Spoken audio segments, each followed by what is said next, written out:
If you're thinking about filing bankruptcy or you've already filed and you live in the New York City area, by the end of this video, you'll know what to expect during your virtual bankruptcy 341 meeting, the documents you must provide, and the top 3 mistakes that cause delays in your case. Please keep in mind that this is general information, not legal advice, because every bankruptcy case depends on the facts, the district, the trustee, and what property you need to protect. So discuss your case with an attorney. Section 1. The virtual 341 meeting in the New York City area. For cases filed in the 5 boroughs, your case will be either in the Southern District of New York or the Eastern District of New York, and these Chapter 7 341 meetings are handled virtually. If you live in Nassau or Suffolk, your case will be in the Eastern District as well. The virtual hearings are conducted over Zoom, and in some situations, phone access is also available based on the notice and the trustee's instruction. Unless directed otherwise in your case by the court or by the trustee, you're not walking into a courtroom for your bankruptcy meeting of creditors. The purpose of the 341 meeting is much narrower than most people expect. The trustee isn't there to punish you for having debt, and the trustee usually doesn't care about a long story about why life got hard. The trustee's job is to verify your identity, confirm that you reviewed and signed your bankruptcy documents, and ask questions under oath about the information in your petition, schedules, debts, income, assets, and recent financial activity. And although it's called a meeting of creditors, it's very rare in consumer credit cases for creditors to actually show up. You should also know that language access and accommodation issues can be handled ahead of time. If you're not comfortable being examined in English, you can request an interpreter. If you have a hearing impairment or a communication disorder, services may also be available. The practical step is to advise the assigned trustee before the meeting date, not after the call starts, because last-minute problems can force a delay that didn't need to happen. Section 2, the 2026 checklist, what to provide and what to have. People mix up 2 things, what you must provide before the meeting and what you must have with you on the day of the meeting. Before the meeting, you'll have to send documents to the trustee, not the court. That's a big one.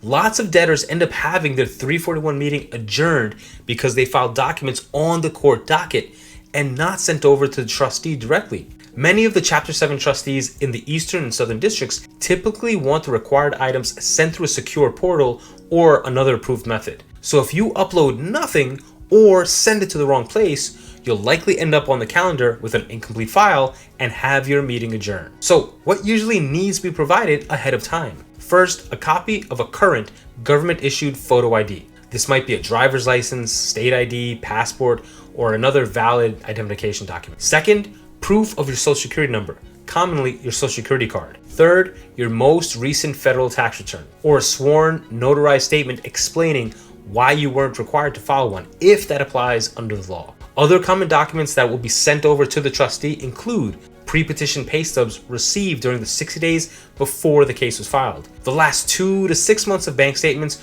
from each and every bank account you have. If you own a car, a copy of the title to the car, a valuation of the car, and any corresponding recent financing statement if you're financing the vehicle. If you have any interest in real estate, a copy of the deed to any real estate you own, a valuation of the property, and any corresponding recent financing statement for a mortgage. If you have any retirement or investment accounts, the most recent statements showing those balances. If you have insurance policies, the declarations pages showing whether the policy has any cash value. If you pay a domestic support obligation, the name and address of the person you're sending payments to. If you have an interest in any business, the last filed tax returns, and at least 6 months of business bank statement. This list is illustrative, but by no means exclusive. Depending on what else may be involved in your case, there may be other documentation you should be providing to the trustee in advance of your bankruptcy hearing. And yes, all of the trustees send out correspondence to self-represented debtors with exact delivery instructions. So read that notice and follow the assigned trustee's process carefully. The rule that matters here is simple. The trustee needs these documents before the meeting, not less than 10 days, with enough time to review them. Next, on the day of your virtual hearing, you should have your original physical ID with you. You should expect the trustee to ask you to confirm your ID by stating the first few digits or the last few digits of your ID during the Zoom session. Generally, there are 10 to 20 cases, if not more, assigned to each trustee during their scheduled window. For instance, if your case was scheduled for April 27th at 9:30 a.m., there'll likely be another 10 or 20 people scheduled for the same date and time. You don't want to waste time fumbling, having to step away from the camera when your case is called to go find an ID. So have your picture ID within arm's reach so that when your case is called, you can quickly confirm the numbers on your picture ID and keep the hearings running smoothly. Additionally, because these hearings are conducted online and there are lots of people on the call, be sure you're in a place where there isn't a lot of background noise or distractions. Avoid being in a moving vehicle as well, as trustees won't examine a debtor who's driving. You may also want to have a copy of your filed bankruptcy petition and schedules in front of you too. After all, the trustee will be asking you questions about the petition you filed and the information contained in those documents. That matters more than people think, because if the trustee asks about a bank account balance, a vehicle, a transfer, or a debt, you want to answer from the papers you signed, not from memory under stress. And when the trustee starts asking questions, keep your answers short, direct, and obviously truthful. If the answer is yes, say yes. If the answer is no, say no.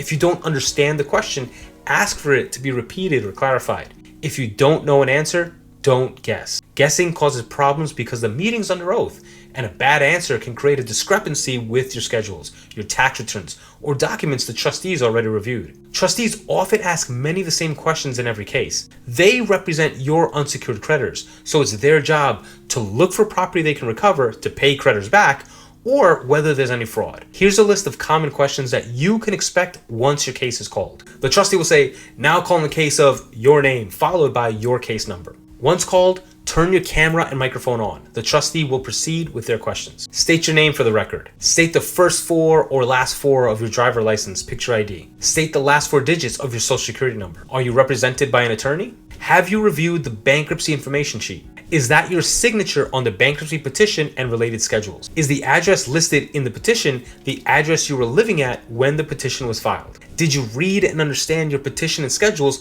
before signing them?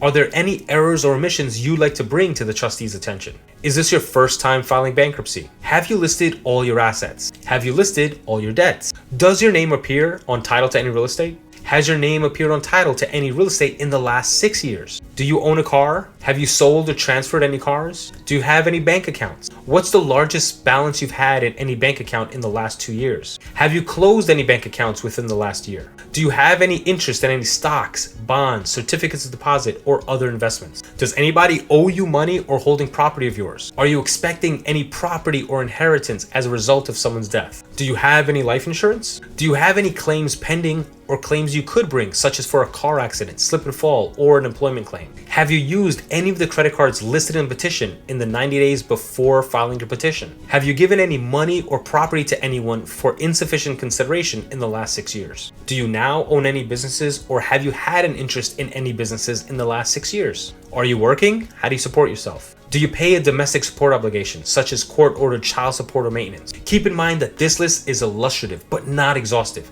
Depending on the facts of your case, the trustee may be asking other questions. Even when people know this checklist, they still trip up over a few common mistakes. And those mistakes are what usually stop the meeting and push the case onto another date. First, speak loudly and clearly. Next, your responses should be as clear as possible. Don't try to be witty, elusive, or cute. Listen to the trustee's questions completely. Don't jump ahead and assume the question. Since these meetings are being recorded, a clear record needs to be made. So let the trustee ask their question completely, and then you answer. Section 3, the top 3 mistakes that cause adjournment. The first common mistake that often leads to an adjournment is simple, and it still stops a lot of cases. People don't send the trustee their ID and proof of social security number in a timely fashion. Or they send a blurry copy, an expired document, or something that doesn't match the petition. When that happens, the trustee can't go forward. Their meeting gets adjourned, and now you need another date for something that should have been handled before the call. That may require you to take more time off from work or move stuff on your calendar around. Double check to make sure that you've sent over copies of your valid picture ID and social security card to the trustee not later than 10 days before your scheduled hearing. The second problem comes from tax returns. If your most recent filed federal tax return isn't provided, the trustee may not continue the meeting until it is. If you are not required to file, that usually needs to be explained properly with a kind of statement or affidavit the trustee will accept. Under law, the trustee needs enough information to check your filing history and compare it to the income disclosures in your case, because Chapter 7 depends on complete and consistent financial records. For instance, if a debtor states they haven't been working for months, but then their bank statements show regular deposits, money's coming from somewhere, and a tax return or affidavit explaining why a tax return doesn't need to be filed may be required. The third mistake that often causes adjournments has nothing to do with paperwork. It's not knowing how to use Zoom. People log in with the microphone off and can't answer when their case is called, or don't know how to turn the camera on or off, or the display name is just iPhone instead of the debtor's actual name. That slows everything down because the trustee needs to know who's on the call, confirm the right person's present, and get the meeting on the record.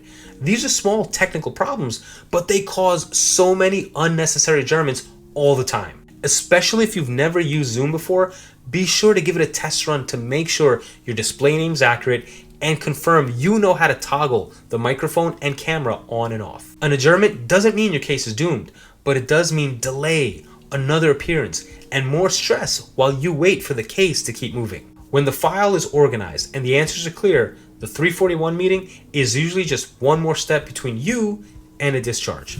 The best way to minimize any potential errors is to prepare for your meeting in advance. When debtors work with me at the law office of Richard Kistnen, we manage all of the document exchange with the trustee, as well as review for the hearing before to help allay any concerns or worries. If you're considering filing bankruptcy, visit the link in the description and book your complimentary bankruptcy consultation right now.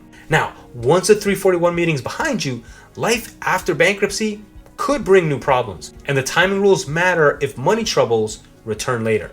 So you may want to know how long you have to wait to file bankruptcy again, and you can get the answer to that question in this video right over here.